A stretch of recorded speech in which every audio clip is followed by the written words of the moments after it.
தேதி இருக்கு. அதுக்கு எப்படி வந்து நம்ம ஆல்ரெடி கொடுக்குறோம். இல்லை, நீங்கள் உங்கள் கேள்வி தமிழில் குடமுழுக்கு அப்படின்னு தொடர்ந்து கோரிக்கையை வச்சுட்டு வர்றோன்னு சொல்றீங்க. இது எங்களுடைய கோரிக்கை இல்லை. உலகில் மிக மூத்த ஒரு தேசிய இனம், ஒரு தமிழ் பேரினத்தினுடைய அடிப்படை உரிமை அப்படின்னு கூட சொல்லக்கூடாது, உயிர் உரிமைன்னு தான் சொல்லணும். ஒவ்வொரு தேசிய இனங்களினுடைய உயிர் உரிமை அவனுடைய மொழி. இப்போ நான் உங்க எல்லார்ட்டையும் கேட்குறேன், இது என் நாடு தமிழ்நாடு அப்படிங்கிறதுக்கு பேரை தவிர, தமிழ்நாடுங்கிற பேரை தவிர வேற ஏதாவது அடையாளம் இருக்கா? சொல்லுங்க, யாராவது சொல்லுங்க. இது தமிழ்நாடு அப்படிங்கிறதுக்கு இந்த நாட்டுக்குள்ள ஒரு அடையாளம் காட்ட முடியுமா? தமிழே இல்லைன்னா எப்படி அது தமிழ் நாடாகும், தமிழர் நாடாகும்? எங்க அடையாளம்னு ஏதாவது இருக்கா? எங்க அடையாளம், எங்க முன்னோர்களுக்கு இருக்கிற அடையாளம், எங்க வீரப்பெரும்பாட்டியார் வேலுநாச்சியாருக்கு எந்த அடையாளம் இருக்கு? எவ்வளவு, எந்த இடத்துல சிலை இருக்கு? மற்றவர்களுக்கெல்லாம் எவ்வளவு அடையாளம் இருக்குது? எங்க பாட்டனார் மருதுபாண்டியருக்கே தெப்பக்குளத்துல சிலை வந்தது. எங்க ஐயா சேதுராமன் இல்லைன்னா, அந்த அவர் போராடலைன்னா அதுவும் வந்திருக்கு. அவருக்கு முன்னாடி எங்க பாட்டன் பூலித்தேவன் இருந்த நெற்கட்டின் சேவல தான் நாங்க போய் மாலை போடணும். வேற ஒரு இடத்துக்கு போக முடியும், ஒன்றும் இல்லை. அழகுமுத்துக்கோனுக்கு இவங்கெல்லாம் வந்து சண்டை போட்டதுனால சென்னையில் ஒரு சிலை எங்கள் பாட்டனார், ஈரன் சின்னமலைக்கு அவங்கெல்லாம் வந்து சண்டை போட்டதுனால போராடி போராடி எங்கள் அடையாளங்களை ஒன்று ஒன்றா நம்ம மீட்டுட்டு வந்துருக்கு. அதில் இப்போ மொழி, நீங்கள்லாம் தன்மானமிக்க தமிழ் இனம் எழுந்ததுன்னா இது இதெல்லாம் எவ்வளோ பெரிய அவமானம்னு பாருங்க. ஒரு இனம் தன் தாய்மொழியில் தன் இறைவனுக்கு முன்பு வழிபட முடியாதுங்கிற ஒரு நிலை, தன்னுடைய தாய்மொழியில் படிக்க முடியாது, வழக்காட முடியாதுங்கிற ஒரு நிலையை பெற்றிருந்தார். அந்த இனம் உலகில் மிக கீழான அடிமை இனம்னு பொருள். தாய்மொழியில உரையாடி கொள்ள முடியாது, தாய்மொழியில் தன்னுடைய கருத்தை பகிர்ந்து கொள்ள முடியாதுங்கிற நிலைக்கு வீழ்ந்துருச்சு அப்படின்னா ஒரு கேள்விதானே. இமய வரைக்கும் பரவி இருந்த இனக்கூட்டம் அது. நாம சொன்னாலும் நீங்க பெருமைக்கு பேசுறீங்கன்னு சொல்லலாம். ஆனால் அம்பேத்கரே அரசியல் சாசனத்தை வகுத்து கொடுத்த அறிவாசானே பதிவு செய்து, அது எப்படி காலடியில குறுகிச்சு ஒரு தேசிய இனம்? இவ்வளவு தூரம் வந்து உணர்வை இழந்து, உரிமை இழந்து, அடிமையா நிக்க காரணம் என்ன? இருக்குல்ல, சொல்லும் போது தமிழ் கடவுள் முருகன் சொல்றீங்க, அப்புறம் தமிழ்ல வழிபாடு செய்யறது உங்களுக்கு என்ன வலிக்குது? தமிழிலும் அப்படிங்கிறீங்க. என்ன போனா போதும், நான் ஆப்பிரிக்கா அமெரிக்கால கேட்கிறேன், இல்ல அருகில் இருக்கிற ஆந்திரா, கேரளா, கர்நாடகா ஐயப்பன் கோயில்ல தமிழ்ல வழிபாடு அப்படின்னு நான் போராடுறேன்னா, இல்ல வெங்கடாசலபதி கோயில்ல தமிழ்ல வழிபாடு? முதல்ல திருமால் யாருன்னு முடிவுக்கு வர மாட்டேங்கிற. திருமால் தமிழ் இறையா இல்ல வேறையா? சிவன் தமிழினம் மூதாதை, தமிழினுடைய இறைவனா, வேற யாருமா? சரி, 63 நாயன்கால பிறமொழியாளர்கள் யாராவது சொல்லுங்க. திருமாலை பாடிய 12 ஆழ்வார்கள்ல வேற யாராவது சொல்லுங்க, தமிழர் அல்லாது.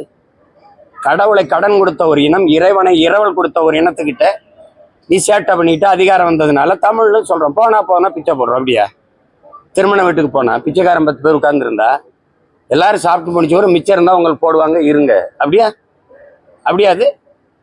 இது என் நிலம், இது என் இறை, என் மொழி, என் உரிமை. இதுல வழிபடணும்.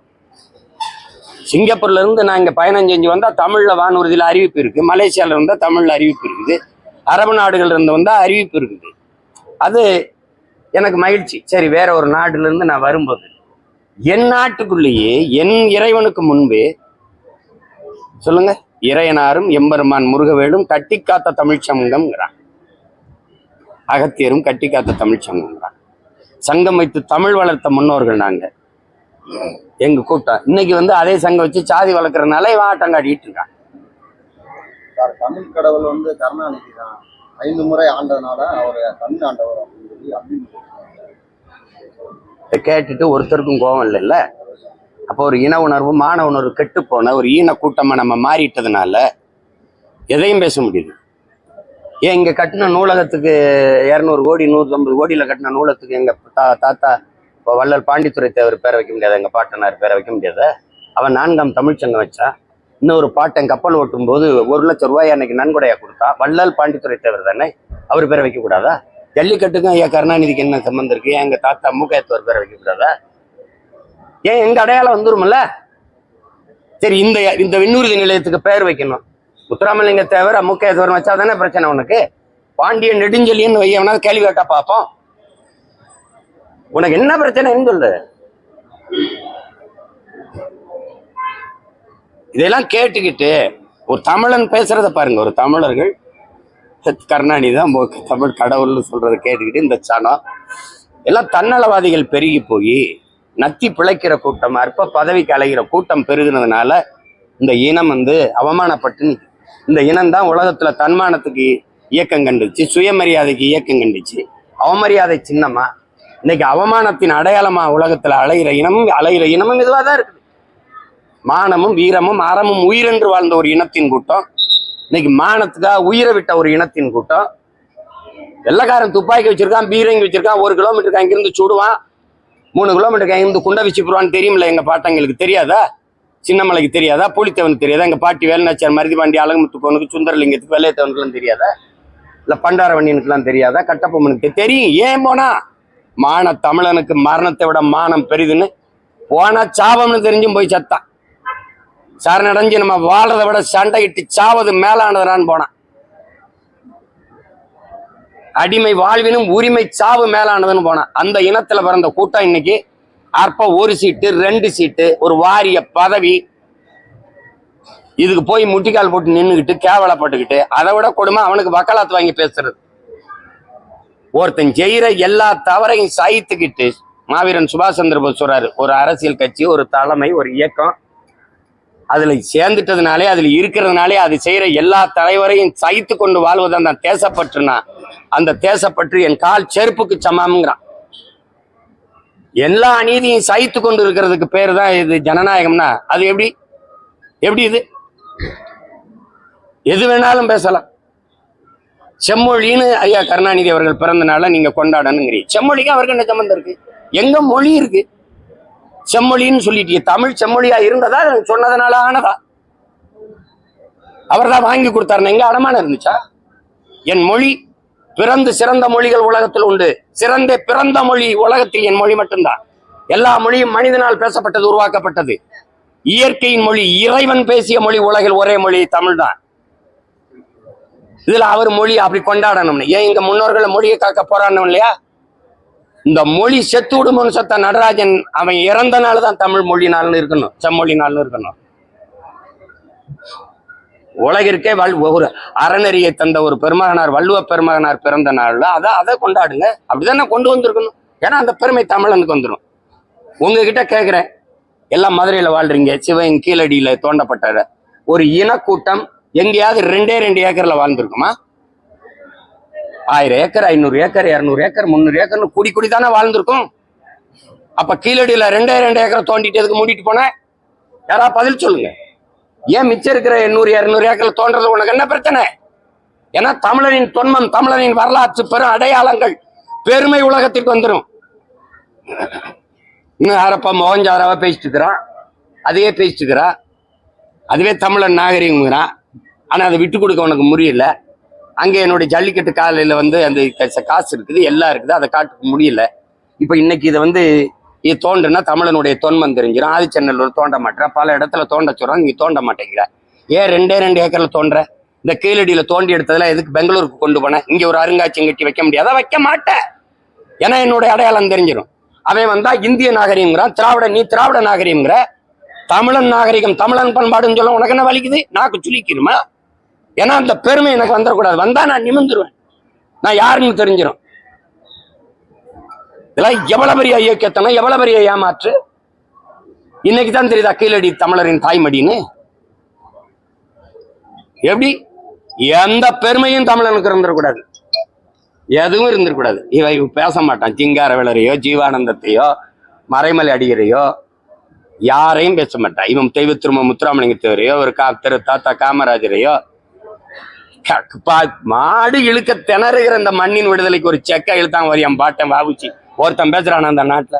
வல்லபாய் பட்டேல பேசுறவன் வரலாற்றுல என் பாட்டன் வாவுச்சியை பேசுறானா? ஒரு மனிதன் இந்த அளவிற்கு ஒரு நாட்டின் விடுதலைக்கு உழைச்ச ஒரு மனிதனை சொல்லி பார்ப்போம். ஒரு மனிதனை தன் சொந்த சொத்தை எல்லாம் வித்து விட்டு நாட்டின் மானங்காக்க கப்பல் ஓட்டின ஒரு மகான் யாரையாவது ஒருத்தனை சொல்லுப்பார்.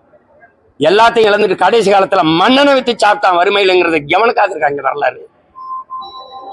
வந்தவன் போனவெல்லாம் நாட்டை ஆண்டுட்டு 2 ஏக்கர்ல கடற்கரையில கல்லறை வச்சு படுத்துருக்க. எங்கடா இருக்கு எங்க அடையாளம்? எங்க பாட்டனுக்கு என்ன இருக்குது சொல்லுங்க. இந்த நாட்டு விடுதலைக்கு போராடி செத்தவனுக்கு ஏதாவது அடையாளம் வச்சிருக்கியா நீ?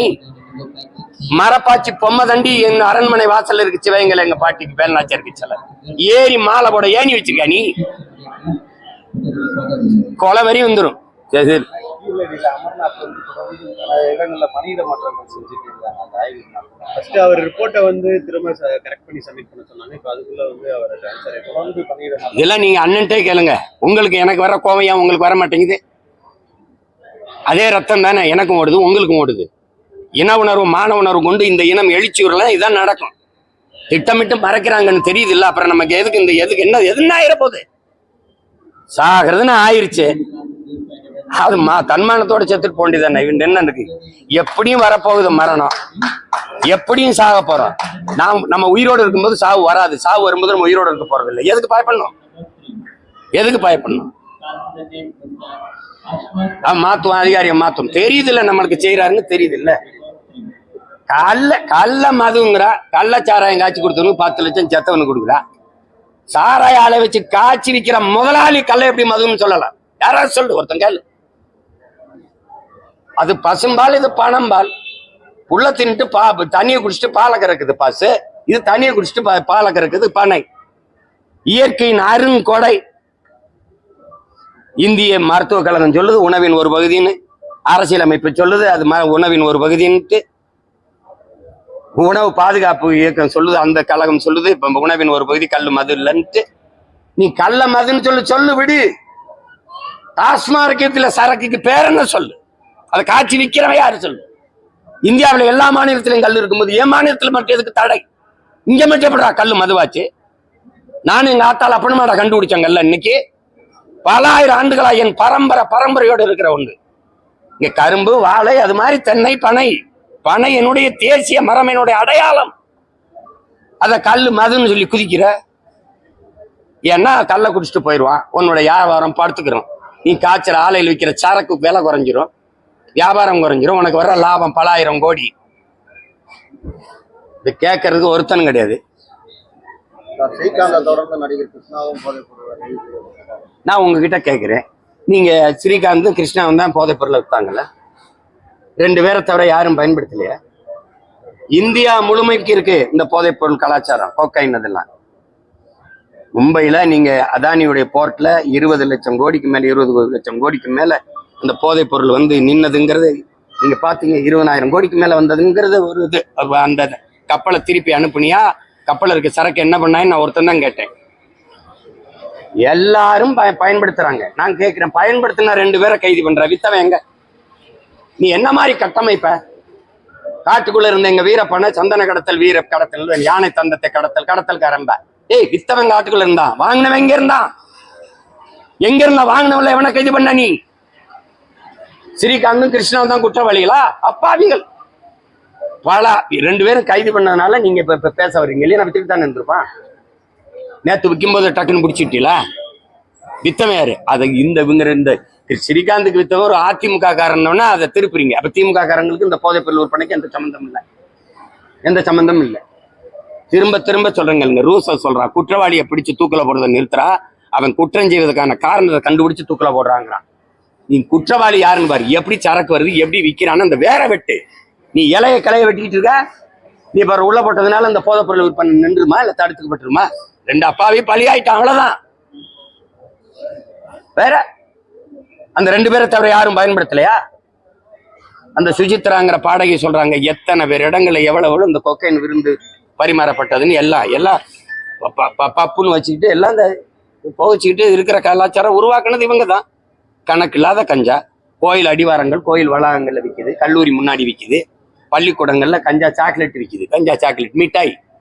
பிள்ளைகள்லாம் அறப்போதையிலே உட்கார்ந்துருக்கு வகுப்புல. ஆசிரியர் பெருமக்கள் என்கிட்ட சொல்றாங்க, அவங்க பேச முடியாது, பேசினா உன்னை நீ வேலையை விட்டு நீக்குவேன். சாராயம் விற்கிற அரசு கொக்கைனை கைது பண்ணுது. எப்படி இருக்கு? எப்படி இங்க நீங்க எப்படி ஆட்சி முறை இருக்கும்? நம்ம குடிக்க போகும்போது கார்ல போகலாம், குடிச்சிட்டு வரக்கூடாது, கைது பண்ணிக்கிறோம். எப்படி? அப்ப நீ இங்க ஒரு அவசர ஒரு ஆம்புலன்ஸை நிறுத்து, ஏற்றுக்கொண்டு வீட்டுல இறக்குங்கள. ஏன்னா இது எப்படி ஒரு நாடு? குடிச்சிட்டு வண்டி ஓட்டக்கூடாது. ஆனால் குடிக்க போகும்போது வண்டி ஓட்டிட்டு போகலாம். ஒருத்தனும் கேள்வியே கூடாது, ஒருத்தனுக்கும் கோபம் வரக்கூடாது. தேசிய செம்மொழி நிறுவனம் வந்து சமஸ்கிருதத்துக்கு என்ன உரிய தமிழுக்கு வந்து 140. இதுக்கு அண்ணன் என்ன செய்யறது சொல்லுங்க, என்ன செய்யறதுன்னு சொல்லுங்க. ஒன்னு நீங்க விளங்கணும், அவர்கள் மொழி இறந்துருச்சு, சமஸ்கிருதம் இறந்துருச்சு. அந்த மொழியை அதிகாரத்தை கைப்பற்றின உடனே அந்த தாய்மொழி, அவர்கள் தாய்மொழியை உயிர்ப்பிக்க அவர்கள் போராடுறாங்க.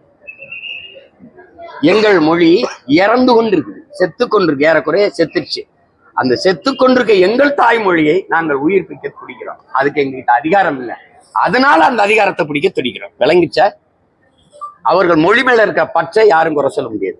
அவங்க தாய்மொழி மேல இருக்கிற ஈடுபாட்டை, அதை காப்பாற்றணும்னு துடிக்கிறதை நம்ம குறை சொல்ல முடியாது. அதிகாரத்தில் இருக்கிறவர் எதையுமே பேச மாட்டேங்கிறாரு. நீங்க அண்ணன்ட்டு சிக்கன் 5 மான் வச்சு செய்றீங்க, இப்படி வந்து நின்றுட்டு கேள்வியா கேட்டுக்கிட்டீங்க. ஒரு கேள்விய கேட்கலாம்ல? இல்லை, இங்கேயும் எங்க ஆளுங்க, எங்க அண்ணங்கெல்லாம் நிறைய அமைச்சர் இருக்கிறாங்க, அவங்க கிட்ட கேட்கலாம். தமிழ் வளர்ச்சித்துறை ஒன்று இருக்குது, செம்மொழி ஆய்வு நிறுவனம்லாம் இருக்குது, அதெல்லாம் கேட்க வேண்டியதானே. முதியோர் நலத்திட்டங்கள் தான் ஒருங்கிணைச்சு மத்திய அரசு புதிய திட்டம் வந்து இன்னைக்கு 27 மாநிலங்கள் அமல்படுத்த. எது முதியோர் நலத்திட்டங்களை வந்து ஒருங்கிணைச்சு, முதியோர் நலம்? ஒருங்கிணைச்சு 27 மாநிலங்கள். என்ன முதியோருக்கு என்னென்ன நல்லா இருக்கு? திட்டங்களை கூட ஒருங்கிணைச்சு 27 மாநிலங்கள் இன்னைக்கு அமல்படுத்துறாங்களா? அது வந்து தமிழ்நாடு, கர்நாடகா, தெலுங்கானா வந்து அந்த பேர்ல பட்டியலில் வந்து இடம் பெறலாம். சரி, இதுக்கு நான் என்ன செய்ய முடியும்?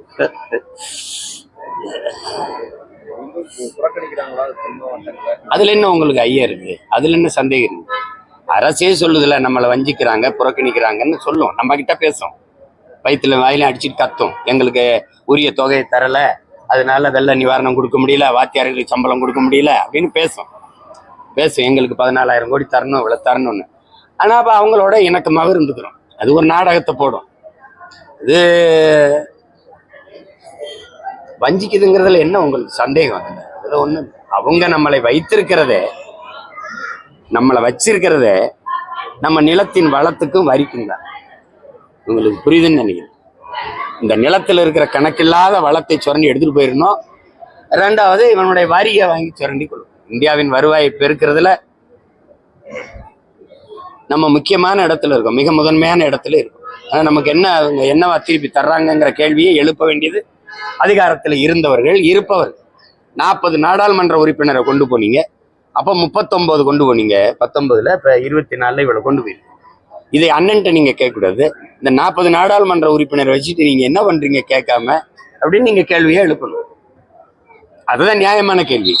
உங்களை மாதிரியே இருக்கிற நீங்க அந்த பக்கம் நிக்கிறீங்க, நான் இந்த பக்கம் நிக்கிறேன், அவ்வளவுதான். இதுல 2 பேருமே நம்ம அதிகாரமற்ற எளிய பிள்ளைகள், ஒன்றும் பேச முடியாது. அதனால நமக்கு ஒரு காலம் வருதில்ல, உருவாக்கிக்கிட்டு இருக்கோம், நடக்கும், எல்லாம் நடக்கும். வந்து பாமக வந்து ஒரு கட்சி விவகாரம் நம்ம பார்த்துட்டே வரலாம். இப்போ வந்து செல்வ பிறந்தையை போய் அவர் ராமதாஸ் அவர்கள் சொல்லியிருக்காரு. ராமதாஸ் வந்து கொள்ளையடிக்கிறவங்களுக்கும் கொலை பண்றவனுக்கும் பதவியில வழங்கி வராரு, தூண்டுதல் பேரை இயக்கப்பட்டு வராருன்னு சொல்லி அன்புமணி சொல்லியிருக்காரு. மூத்த அரசியல் தலைவர். இல்ல அது அதுல வந்து எனக்கு எப்படின்னா, நான் சொல்றேன், எங்க ஐயா சின்னையா பெரிய 2 பேருக்கும் இருக்கிற கருத்து முரண், அந்த இதுல வந்து அது கட்சி பிரச்சனை.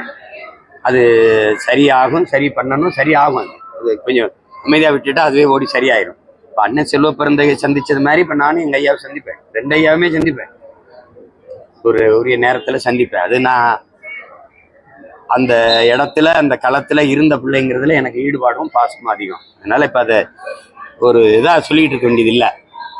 ஒரு பெரிய இயக்கம், கடுமையான உழைப்புல ஒடுக்கப்பட்ட தமிழ் சமூகத்துக்காக, அதனுடைய உயர்வு மேம்பாட்டுக்காக கட்டி எழுப்பப்பட்ட ஒரு பெரிய இயக்கம் பாட்டாளி மக்கள் கட்சிங்கிறது சும்மா ஒரு அரசியல் லாபம், தேர்தல் வெற்றிக்காக உருவாக்கப்பட்ட இயக்கம் இல்லை. தமிழ் சமூகத்தில் பெருங்குடிகளா இருக்க வன்னிய மக்களினுடைய உரிமைக்காக, அவனுடைய கல்வி, வேலை வாய்ப்பு மேம்பாட்டுக்காக கட்டியமைக்கப்பட்ட ஒரு பெரிய அரசியல் அரண்.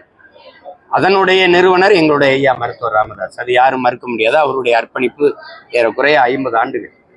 இன்னைக்கு 87வது வயதுல தமிழை தேடின்னு ஒரு தலைவன் வீதியில நடக்கிறான்னா அவரை தவிர எவரும் இருக்க முடியாது.